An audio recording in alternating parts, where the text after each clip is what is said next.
Have you guys ever seen that commercial on your television? The one with the little puzzle piece on it?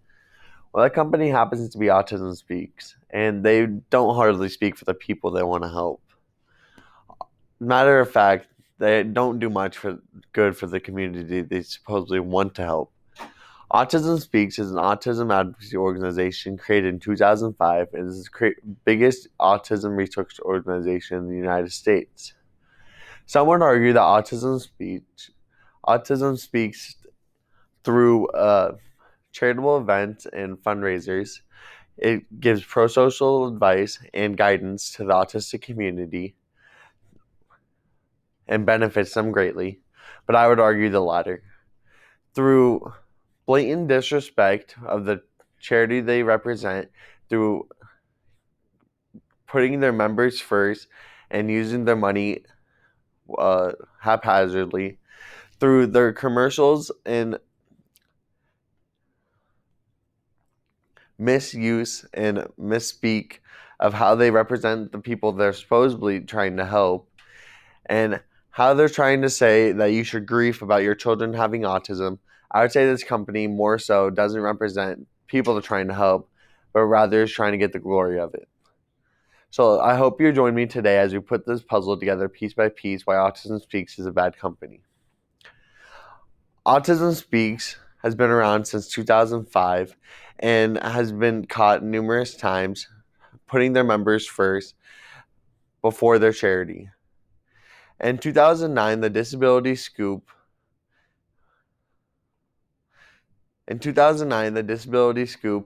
reported that Autism Speaks on the tax filings made $69 million altogether and gave one executive $600,000, but an additional $269,721 in moving fees as he moved from Washington State to North Carolina.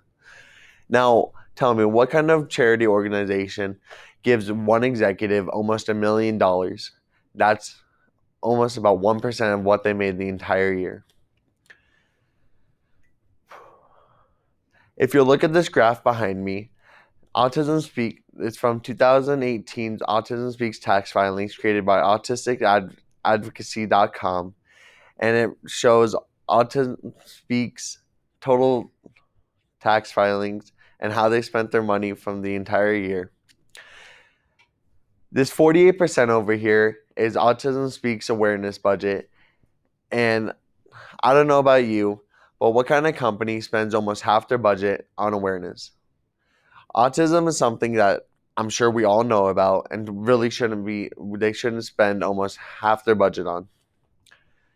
This 1% down here is their family services, and it's for things such as military family or people with autistic children.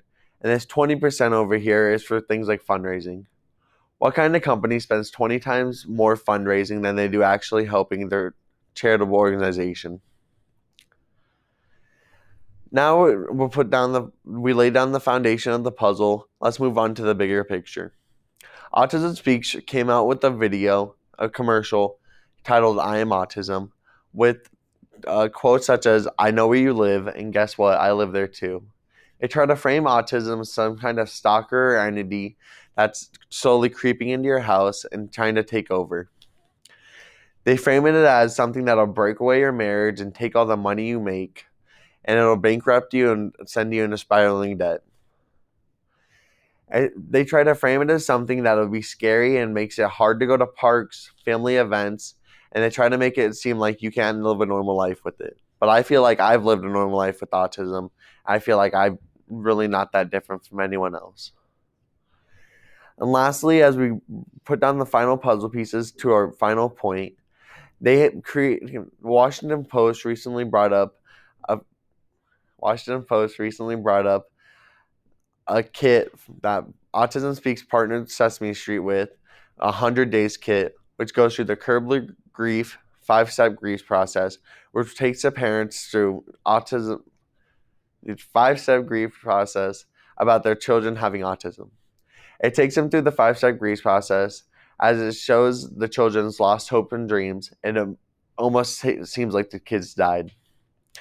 Now, I don't know why I'd phrase it like the kids died, because when you have autism, you don't really die. You just kind of don't really become social.